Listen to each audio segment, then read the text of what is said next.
আন্টার্কটিকাকে সাদা মহাদেশ বলা হয়েছে কেন? এই সময় সারা বছর 1-2 কিমি পুরুষের বরফে ঢাকা থাকে।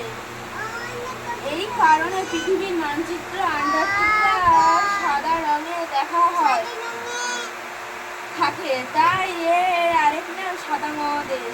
মেরুজ্যোতি বা মেরুপ্রভাব কাকে বলে? মেরুজ্যোতি অঞ্চল যখন 24 ঘন্টা অন্ধকার থাকে, আকাশে সূর্য দেখা যায় না, সেখানে সময় মাঝে মাঝে আকাশ সবুজ নীল লাল রামধনুর মতো আলো ছড়ায় দেখা যায়, এই একে মেরুজ্যোতি বলে। আন্টার্কটিকায় আন্টার্কটিকা এটা মার্চ মাসে দেখা যায়। আন্টার্কটিকায় সমুদ্রে কি কি দেখা যায়? চারিপাশে সামুদ্রিক প্রচুর মাছ, এরকম হচ্ছে, খুব সুন্দর, খুব সুন্দর দেখা যায়।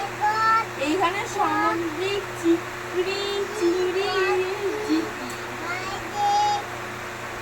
ভারতীয় অভিযাত্রী দল কবে প্রথম পড়া হয়ে গেছে?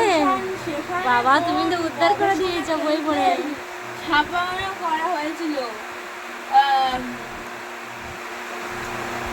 ভারতীয় গবেষণা দল 9 জুন 1982 সালে প্রথম আন্টার্কটিকা পৌঁছান। সেখানে ভারতের গবেষণা কেন্দ্রে দক্ষিণ অঞ্চলে সাহিত্য করা হয়েছে।